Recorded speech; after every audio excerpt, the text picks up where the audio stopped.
La France a combattu, souffert, puis triomphé. Mais dans les décombres de la guerre, une réalité fascinante s'est imposée.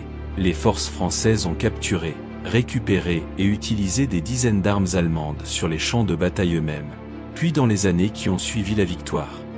Des fusils d'infanterie aux roquettes expérimentales, en passant par les chars les plus redoutables de la Wehrmacht, la France a retourné contre l'ennemi ses propres machines de guerre.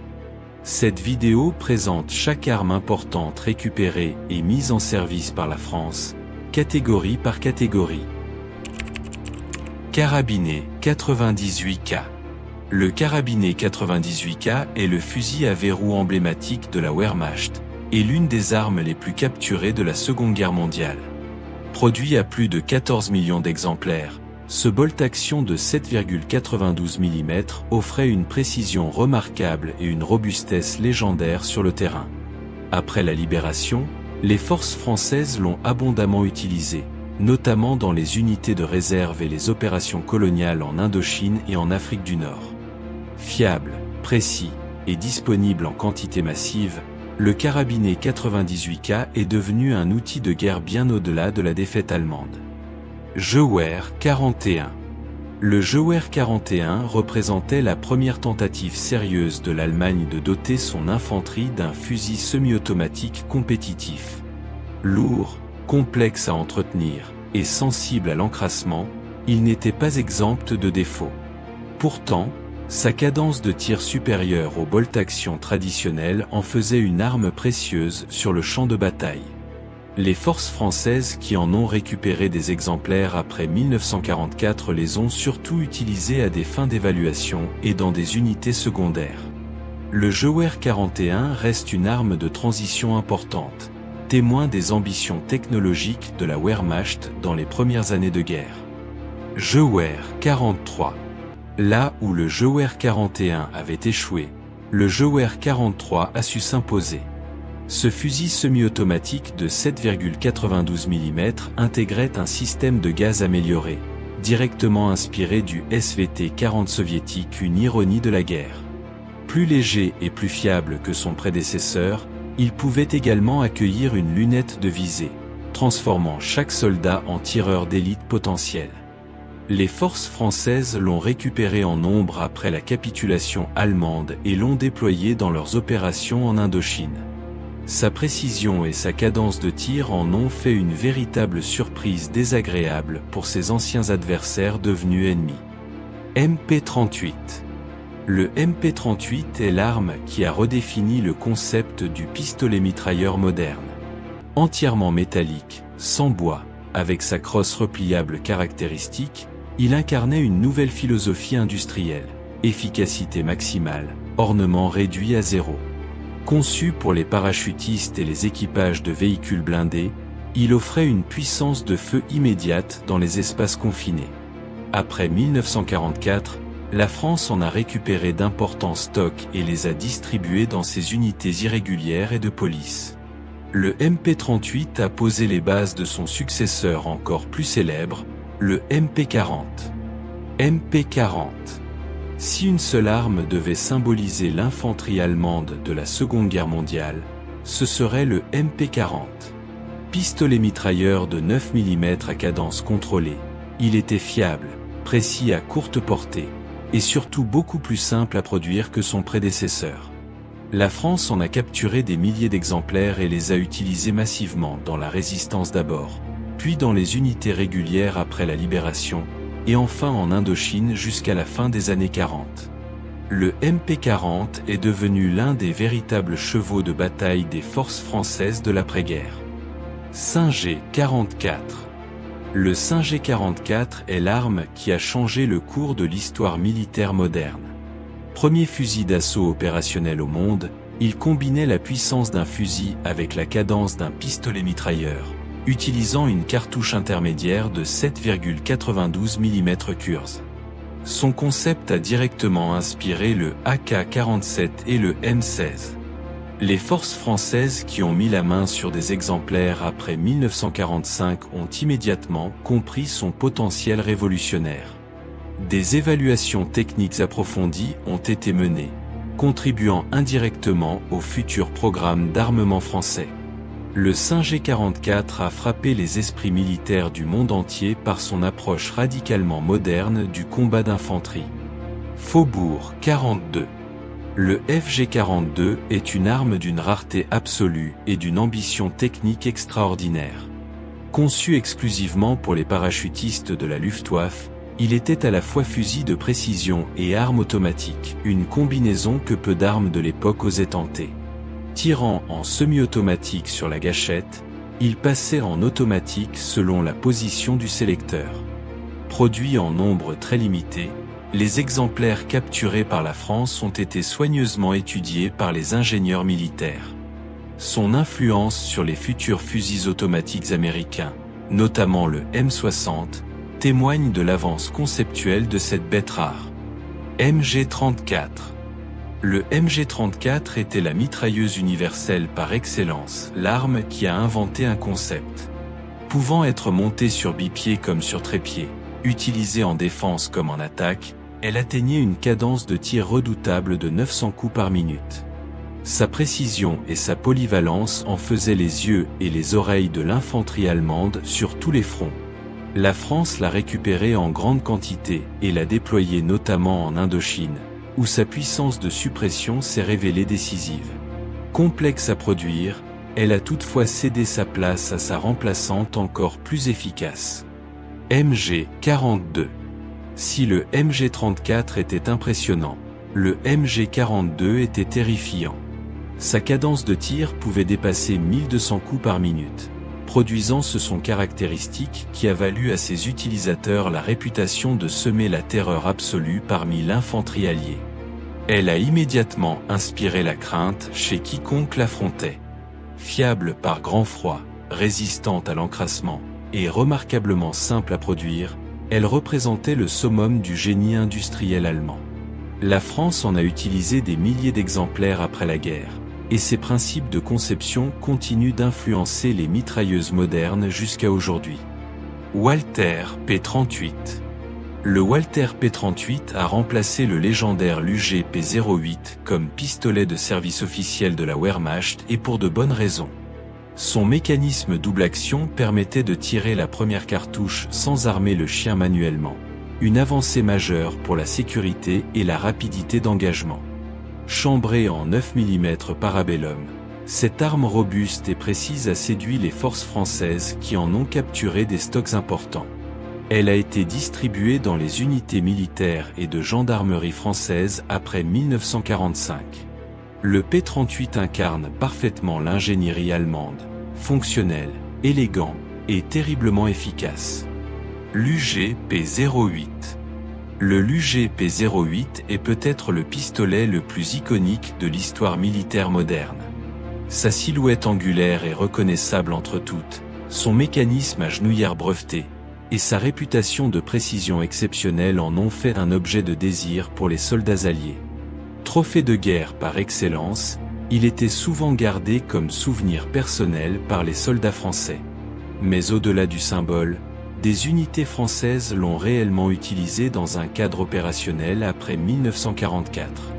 Chambré en 9 mm, sensible à l'encrassement et plus complexe à entretenir que le P38, il restait néanmoins une arme redoutable entre des mains expérimentées. Panzerfaust. Le Panzerfaust est l'arme anti-char jetable qui a donné des sueurs froides aux équipages de chars alliés. Simple, bon marché et dévastateur à courte portée, ce lanceur à usage unique pouvait traverser le blindage de n'importe quel char de l'époque grâce à sa charge creuse.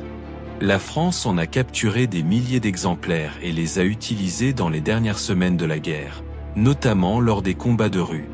Après 1945, son concept a directement influencé le développement des roquettes anti-chars légères françaises. Le Panzerfaust a prouvé qu'une arme simple entre de bonnes mains reste une menace mortelle. Panzerschreck. Si le Panzerfaust était l'arme d'un seul tir, le Panzerschreck était la version réutilisable et encore plus puissante de la menace anti-char allemande. Directement inspiré du bazooka américain, mais tirant une roquette de 88 mm, il pouvait percer une épaisseur de blindage bien supérieure à son homologue américain. Sa portée effective dépassait 150 mètres, donnant à l'infanterie une capacité anti-char sérieuse à distance respectable. Les forces françaises ont utilisé des exemplaires capturés en fin de guerre et en ont étudié les principes de conception pour leur propre développement ultérieur. Une mauvaise surprise redoutable pour tout équipage de chars. 3,7 cm PAC 36. Le 3,7 cm PAC 36 était le canon anti-char standard de la Wehrmacht au début de la guerre, léger, maniable et relativement discret sur le champ de bataille.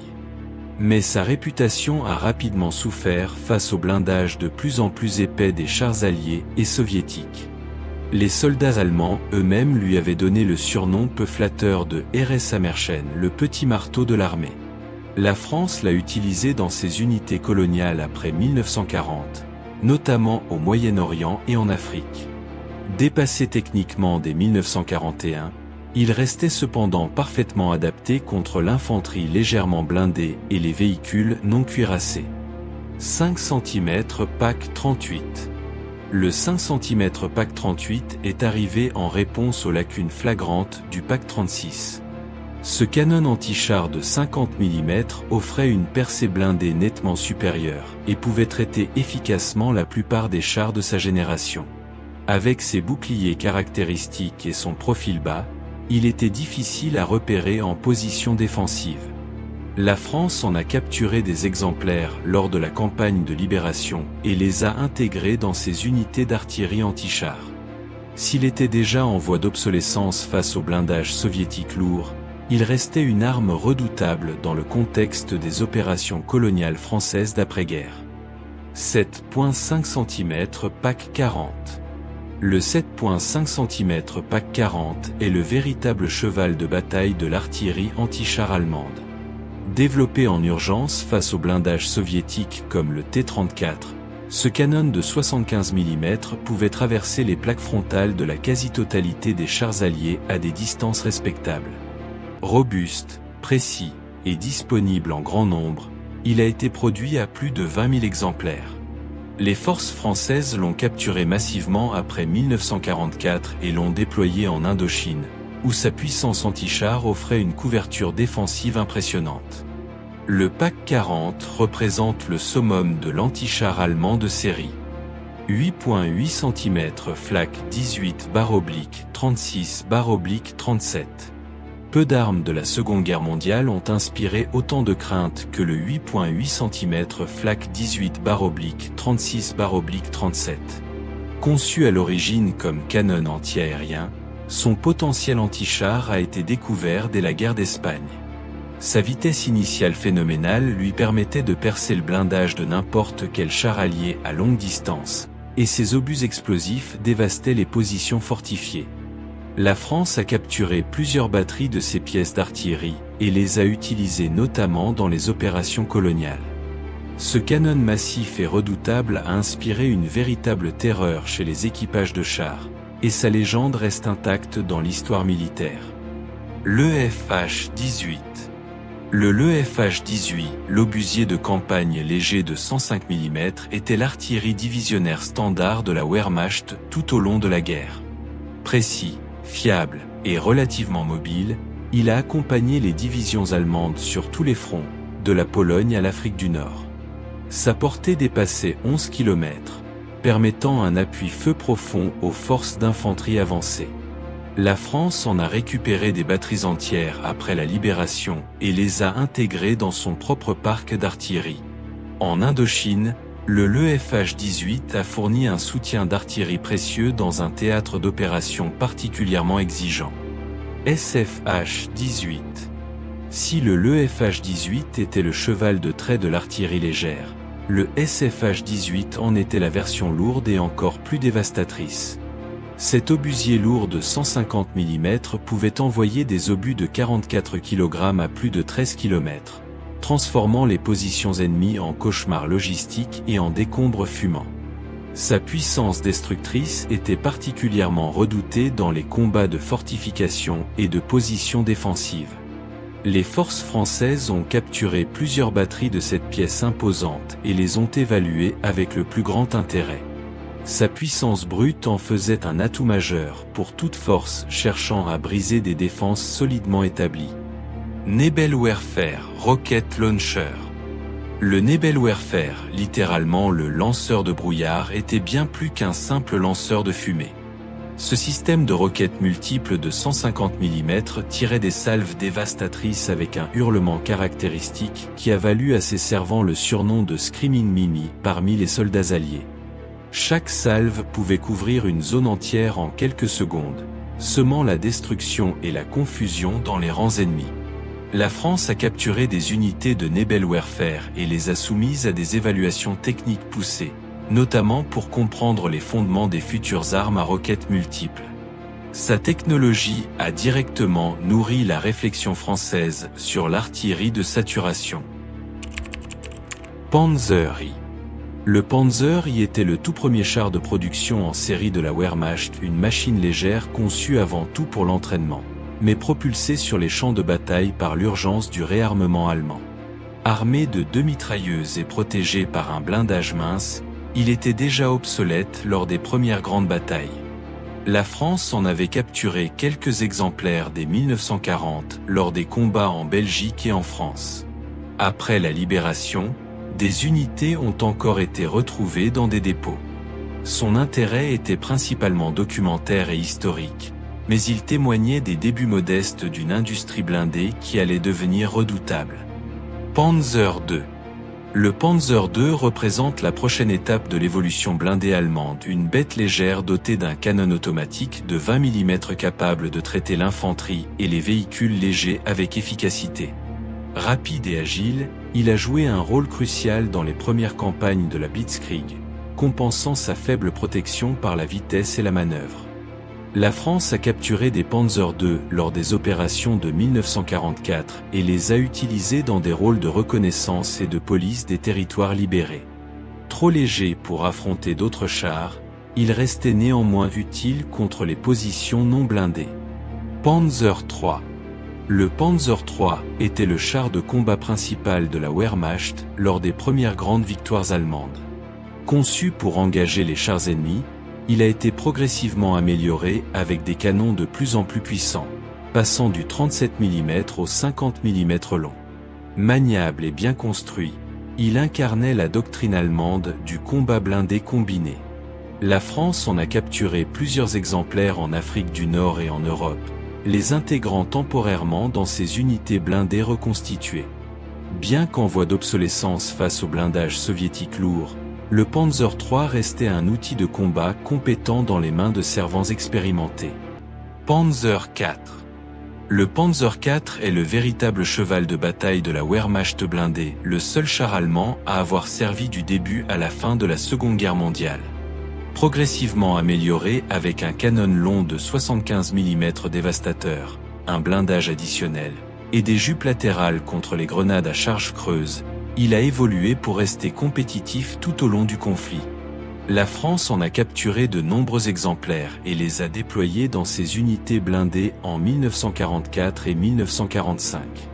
Robuste, polyvalent et disponible en nombre suffisant, le Panzer IV mérite pleinement son titre de char le plus important de l'Allemagne nazie. Panther. Panzer V. Le Panther est l'un des chars les plus impressionnants de la Seconde Guerre mondiale, une réponse directe au T-34 soviétique qui a profondément choqué les ingénieurs allemands. Avec son blindage incliné, son canon long de 75 mm à haute vélocité, et sa mobilité remarquable pour une telle masse, il combinait puissance de feu, protection, et manœuvre d'une manière jamais vue auparavant. La France a capturé plusieurs Panthers lors de la libération et les a utilisés dans la 2e division blindée et d'autres formations. Ces mastodontes de guerre, retournés contre leurs anciens maîtres, ont inspiré une admiration durable chez les officiers français. Tiger I. Il existe des chars, et puis il y a le Tiger I. Ce monstre blindé de 57 tonnes, armé du légendaire canon de 88 mm, a semé la terreur dans les rangs alliés dès son apparition en 1942. Son blindage frontal de 100 mm le rendait pratiquement invulnérable aux canons anti-chars standards de l'époque. La France a capturé quelques Tiger I lors des combats en Normandie et en Provence, les soumettant à des évaluations techniques d'une importance capitale. Chaque Tiger capturé était un trésor d'informations sur les faiblesses et les forces de la technologie blindée allemande. Son nom seul suffisait à provoquer l'inquiétude chez les équipages adverses. Tiger II, évaluation limitée. Le Tiger II, connu aussi sous le nom de Königstige, représentait le summum de la philosophie blindée allemande poussée à son extrême. Un char de 68 tonnes, armé d'un canon de 88 mm encore plus long et précis, protégé par un blindage incliné de 150 mm en façade. Virtuellement invulnérable de face, il était le cauchemar absolu de tout équipage de chars alliés. La France n'en a capturé qu'un nombre très limité et s'est concentrée sur leur évaluation technique et balistique plutôt que sur leur déploiement opérationnel. Son poids phénoménal en faisait un véritable cauchemar logistique, mais une leçon de génie blindé inestimable. Jagd Panther. Le Jagd Panther était peut-être le chasseur de chars le plus redouté de la Seconde Guerre mondiale. Combinant le châssis fiable du Panther avec un puissant canon de 88 mm monté en casemate, il offrait une cadence de tir précise et un profil bas difficile à détecter. Sa mobilité exceptionnelle pour un véhicule de sa classe en faisait une menace constante sur tous les fronts. Les forces françaises ont capturé plusieurs Jagd Panther lors des combats de libération et les ont soumis à des tests balistiques approfondis. Cette bête redoutable illustrait parfaitement la doctrine allemande du chasseur de chars. Frappez dur, frappez vite, restez invisible. STUG-3. Le STUG-3 est le véritable cheval de bataille des forces blindées allemandes, le véhicule blindé le plus produit de l'Allemagne nazie, avec plus de 10 000 exemplaires sortis des usines. Ce canon d'assaut bas et discret, monté sur le châssis du Panzer III, s'est révélé extraordinairement polyvalent. Appui d'infanterie, destruction de bunkers, et chasseur de chars redoutable grâce à son canon de 75 mm. La France en a capturé des centaines d'exemplaires et les a largement utilisés dans ses unités blindées reconstituées dès 1944. En Indochine, des STUG-3 ont continué à servir bien après la fin de la guerre en Europe. STUG-4. Si le STUG-3 reposait sur le châssis du Panzer III, le STUG-4 montait exactement la même superstructure de combat sur le châssis plus robuste du Panzer IV. Développé en réponse aux bombardements alliés qui avaient paralysé les usines Alket, ce canon d'assaut offrait des performances similaires avec une fiabilité légèrement améliorée. Armé du même canon de 75 mm, protégé par des jupes latérales caractéristiques, il a servi sur tous les fronts dans les dernières années du conflit. La France a récupéré des STUG-4 lors de la libération du territoire et les a intégrés dans ses forces blindées, appréciant leur silhouette basse et leur puissance de feu. Jagd Panzer 38, T. Hetzer. Le Jagd Panzer 38, T. Universellement connu sous son nom de Hetzer, le harceleur était une machine d'une efficacité redoutable malgré sa taille modeste. Compact, bas, agile, et armé d'un canon anti-char de 75 mm capable de traiter la plupart des chars alliés, il était produit à bas coût sur le châssis tchèque PZ-38T. Sa petite silhouette en faisait un adversaire particulièrement difficile à repérer en position défensive. La France en a capturé de nombreux exemplaires, et fait remarquable, a continué à en faire produire en Tchécoslovaquie après la guerre sous le nom de Saint-I pour son propre usage militaire. SD.KFZ 221. Le SD.KFZ 221 était le véhicule blindé léger de reconnaissance par excellence rapide, à 4 roues motrices, armé d'une mitrailleuse légère, et conçu pour être les yeux et les oreilles des formations blindées en mouvement. Sa légèreté était à la fois sa force et sa faiblesse. Idéal pour la reconnaissance rapide, il restait vulnérable à toute arme lourde. La France a capturé plusieurs SD.KFZ 221 lors des campagnes de libération et les a utilisés dans des rôles de liaison et de patrouille. Ce petit véhicule agile représentait l'approche allemande de la guerre de mouvement. Toujours en avance, toujours en mouvement, toujours en alerte. SD.KFZ 222. Le SD.KFZ 222 était la version améliorée et mieux armée du 221, doté d'une tourelle ouverte accueillant un canon automatique de 20 mm en plus d'une mitrailleuse coaxiale. Cette combinaison d'armes lui conférait une capacité anti-char légère et anti-aérienne appréciable. Sa mobilité tout-terrain excellente en faisait un véhicule de reconnaissance idéal pour des missions derrière les lignes ennemies.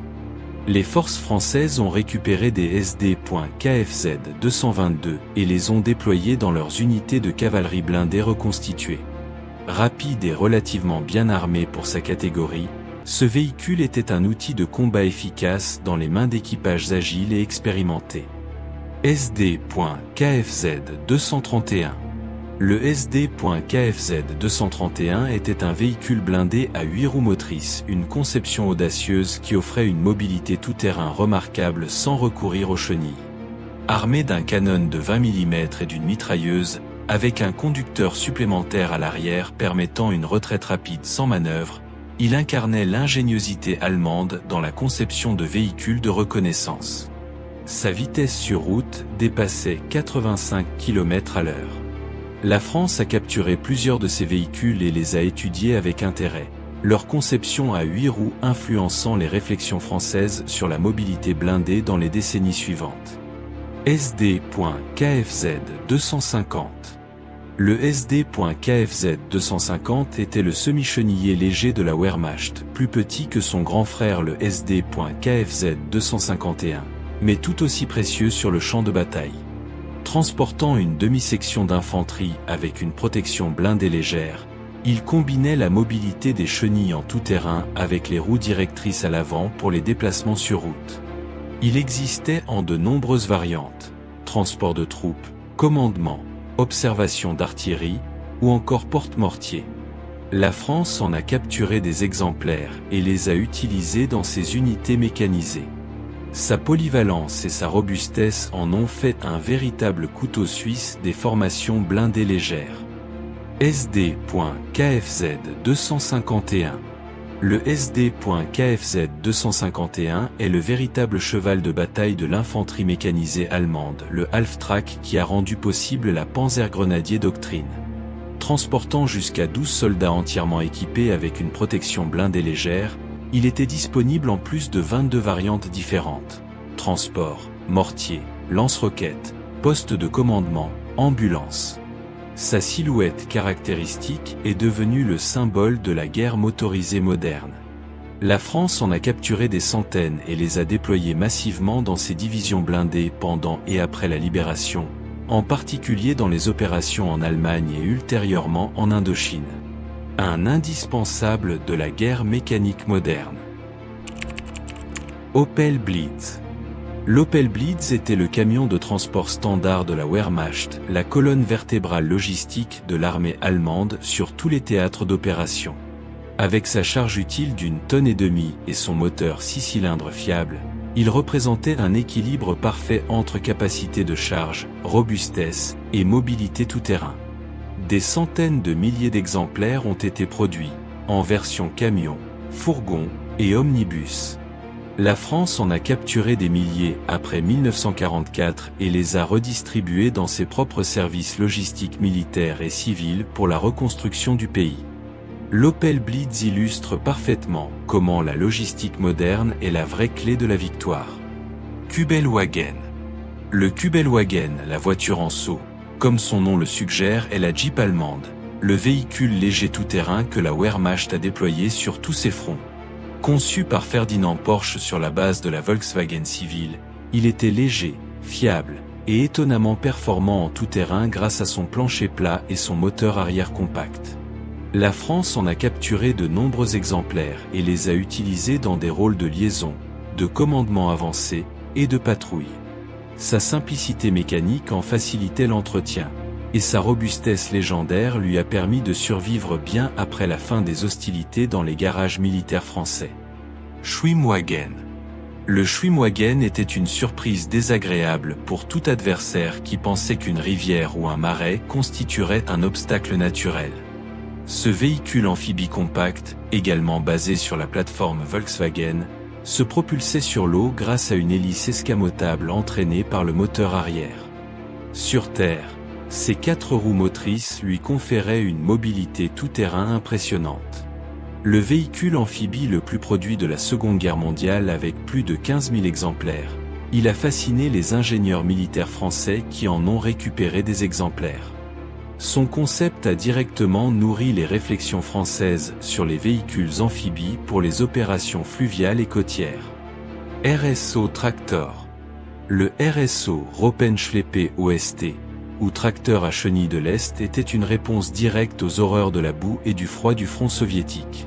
Conçu pour tirer l'artillerie lourde dans des conditions où même les half-tracks s'enlisaient, ce tracteur entièrement chenillé était d'une robustesse extraordinaire et d'une simplicité de maintenance volontaire. Sa vitesse était modeste, mais sa traction phénoménale. La France a récupéré des RSO dans les derniers mois de la guerre et les a utilisés dans des rôles logistiques lourds.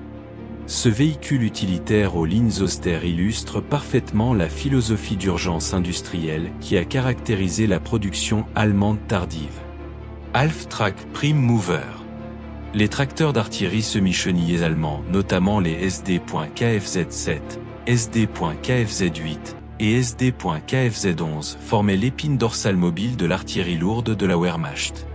Capable de tracter des pièces aussi lourdes que le 8.8 cm flak ou les obusiers de 150 mm à travers des terrains impraticables pour les véhicules à roues, ces mastodontes mécaniques étaient irremplaçables dans la logistique de l'artillerie. La France a capturé de nombreuses unités de ces tracteurs et les a intégrés dans ses propres régiments d'artillerie après 1944. Leur puissance de traction et leur fiabilité relative en ont fait des actifs précieux dans la reconstruction des capacités d'artillerie françaises. Messerschmitt Bf-109. Le Messerschmitt Bf-109 est l'un des chasseurs les plus produits de l'histoire de l'aviation, plus de 33 000 exemplaires construits. Présent sur tous les fronts depuis l'Espagne jusqu'à Stalingrad. Rapide, agile et constamment amélioré tout au long du conflit, il a été la monture de la plupart des A de la Luftwaffe. Après la guerre, la France a capturé de nombreux Bf-109 et les a évalués intensivement. Certains ont même été utilisés par l'armée de l'air française dans les premières années de l'après-guerre, notamment pour la formation des pilotes. Son vol révélait une machine à la fois exigeante et extraordinairement performante. Focke-Wulf FW-190. Si le Bf-109 était le pur sang de la Luftwaffe, le Focke-Wulf FW-190 en était le cheval de bataille robuste et polyvalent.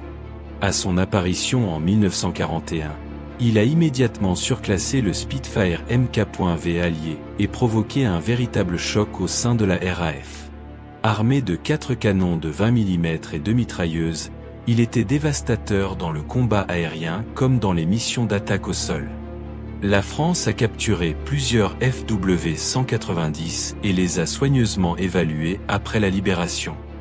Des pilotes français ont piloté ces appareils dans le cadre de programmes d'essai qui ont directement informé les futurs choix de l'aviation française. Junker Ju-88. Le Junker Ju-88 était l'avion le plus polyvalent de la Luftwaffe, bombardier rapide, avion de reconnaissance, chasseur de nuit, torpilleur et chasseur bombardier. Sa cellule robuste et son moteur fiable lui permettaient d'assurer des missions radicalement différentes avec la même efficacité impressionnante. Produit à plus de 15 000 exemplaires, il était omniprésent sur tous les théâtres d'opération. La France a capturé des Ju-88 en état de vol et les a soumis à des évaluations techniques extensives, s'intéressant particulièrement à leur système de navigation et à leurs équipements de bombardement en piqué. Sa polyvalence extraordinaire en a fait un objet d'étude précieux pour les ingénieurs aéronautiques français. Heinkel et 111. Le Heinkel et 111 est l'image même du bombardier allemand, avec sa caractéristique verrière bombée à l'avant qui offrait une visibilité panoramique remarquable mais rendait l'équipage vulnérable. Symbole de la Blitzkrieg et du Blitz sur Londres, il a semé la destruction sur toute l'Europe. Ces 2 moteurs Junker jumeaux lui conféraient une autonomie respectable, mais sa vitesse était insuffisante pour échapper aux chasseurs alliés modernes. La France a capturé des exemplaires en état de vol et les a utilisés pour des tests aérodynamiques et des évaluations d'équipements, notamment les systèmes de navigation et de bombardement. Le E-111 restait un représentant fascinant de la doctrine de bombardement allemande. Dornier d'eau 217. Le Dornier d'eau 217 représentait l'évolution ultime de la lignée des bombardiers moyens Dornier, plus grands, plus rapides et plus capables que ses prédécesseurs. Capable de transporter une charge de bombes importante sur de longues distances, il a également servi dans des rôles de bombardier anti-navire, notamment en transportant les fameuses bombes planantes guidées Fritz X. La France a capturé des Do 217 après la libération et les a particulièrement étudiés pour leur système de guidage de bombes, une technologie de précision révolutionnaire pour l'époque. Cet intérêt pour les armes guidées a directement nourri les ambitions françaises dans le domaine des missiles guidés d'après-guerre. Arado AR-196. L'Arado AR-196 était le petit hydravion biplace embarqué à bord des cuirassés et croiseurs de la Kriegsmarine, les yeux et les oreilles de la flotte allemande sur les océans. Rapide pour sa catégorie, bien armé avec ses 2 canons de 20 mm et ses mitrailleuses, il a également servi dans des rôles de patrouille maritime et d'escorte côtière. La France a capturé plusieurs AR-196 lors de la prise des bases navales allemandes et les a évalués dans le cadre de ses propres réflexions sur l'aviation navale embarquée. Sa conception robuste et ses qualités marines en ont fait un sujet d'étude précieux pour l'aéronautique navale française. Messerschmitt Me 262, évaluation d'après-guerre. Le Messerschmitt Me 262 était une vision du futur égaré dans une guerre déjà perdue. Premier avion de combat à réaction opérationnelle de l'histoire, il dépassait les 600 km/h et surclassait techniquement tout ce que les Alliés pouvaient mettre dans les airs. Mais les retards de production, les erreurs stratégiques et la pénurie de carburant l'ont empêché de changer le cours de la guerre. La France a récupéré des Me 262 en état plus ou moins volant après la capitulation allemande et les a soumis à des évaluations de vol intensives. Ces tests ont directement informé les ingénieurs français sur la conception des moteurs à réaction et des ailes en flèche pour leur propre programme aérospatial naissant. Fiesole Fi-156 Storch. Le Fiesole Fi-156 Storch, la cigogne, était un avion d'une singularité absolue. Capable de décoller et d'atterrir sur une distance inférieure à 100 mètres, et de voler à moins de 50 km/h sans décrocher, ses capacités STOL étaient phénoménales. Utilisé pour la liaison, l'observation d'artillerie, l'évacuation médicale et les missions de renseignement, il se posait sur n'importe quel champ ou route. La France en a capturé de nombreux exemplaires et les a largement utilisés après la libération pour des missions de liaison militaire et civile. Le Storch est resté en service dans l'armée française pendant de nombreuses années, témoignant de son utilité irremplaçable. Mines navales allemandes. Les mines navales de la Kriegsmarine ont représenté l'un des défis les plus redoutables et les plus durables pour la marine nationale française après la libération. Dissimulées sous la surface des ports, des estuaires et des voies maritimes, elles continuaient à couler des navires des années après la capitulation allemande. Les équipes françaises de déminage ont récupéré et étudié des milliers de ces engins explosifs, mines à contact, mines magnétiques, mines acoustiques et mines à influence de pression. La compréhension de ces systèmes a considérablement avancé les capacités françaises en matière de guerre des mines et de contre-mesures navales dans la période d'après-guerre. Torpilles de la Kriegsmarine. Les torpilles allemandes de la Seconde Guerre mondiale représentaient le summum de la technologie sous-marine offensive, notamment les célèbres torpilles G7A à propulsion thermique et G7E électrique, silencieuses et difficiles à détecter. Leur système de guidage, leurs ogives puissantes et leur portée impressionnante en faisaient des armes redoutables pour les U-boots comme pour les destroyers. La France a capturé des stocks de torpilles allemandes et a soumis leur technologie à une analyse minutieuse. Les ingénieurs de la Marine nationale ont intégré plusieurs innovations allemandes dans le développement de leurs propres torpilles d'après-guerre, accélérant considérablement le programme naval français de l'ère moderne. Canon d'artillerie côtière. Les canons d'artillerie côtière allemands, notamment les pièces massives du mur de l'Atlantique, représentaient certaines des installations défensives les plus imposantes jamais construites sur les côtes françaises. Des canons de marine récupérés de 150 mm, 170 mm et même 406 mm dominaient les accès maritimes depuis la Manche jusqu'à la Méditerranée. Après la Libération, la France a hérité de nombreuses de ces installations et dans certains cas, a continué à maintenir opérationnelles les pièces les mieux conservées pour sa propre défense côtière. Ces forteresses de béton et d'acier, retournées contre une éventuelle menace maritime, témoignaient de l'échelle monumentale des fortifications du Reich. U-boat, S-boat capturés. Les S-boots ou U-boats pour les Alliés étaient les vedettes lance-torpilles rapides de la Kriegsmarine, capables d'atteindre 43 nœuds grâce à leur moteur Daimler-Benz diesel. Légèrement blindées mais redoutablement armées en torpilles, mines et canons automatiques, elles opéraient la nuit dans les eaux côtières pour attaquer les convois alliés. La France a capturé plusieurs S-boots dans les ports libérés et les a intégrés temporairement dans ses forces navales légères. Leur conception hydrodynamique avancée et leurs moteurs haute performance ont été soigneusement étudiés, influençant directement les spécifications des futures vedettes rapides de la Marine nationale. V1 Flying Bomb. La bombe volante V1 était une arme terroriste d'une conception simple, mais d'un impact psychologique dévastateur. Propulsée par un pulsoréacteur qui produisait un ronronnement caractéristique et dont le silence soudain annonçait l'impact imminent, elle transportait une ogive d'environ 800 kg à plus de 600 km/h. La France a capturé des rampes de lancement intactes et des V1 complets dans le Pas-de-Calais après la Libération. Les ingénieurs français ont démontré une fascination immédiate pour ce système, dont les principes ont directement nourri les premiers programmes français de missiles de croisière. Le V1 reste l'ancêtre de toutes les armes de croisière modernes. Composant du V2 roquette. Le V2 était une révolution technologique déguisée en arme de terreur, le premier missile balistique de l'histoire, propulsé par un moteur fusée à ergol liquide, capable d'atteindre l'espace avant de plonger vers sa cible à une vitesse supersonique impossible à intercepter. La France a récupéré des composants de V2 et capturé des ingénieurs et techniciens qui travaillaient sur ce programme. Ces experts allemands, ainsi que les pièces et la documentation technique récupérée, ont formé le fondement du programme spatial et balistique français naissant, qui allait éventuellement conduire à la création du CNES et au développement des missiles balistiques stratégiques français. Système radar allemand. Les systèmes radars de la Wehrmacht et de la Luftwaffe représentaient certaines des technologies électroniques les plus avancées de leur époque.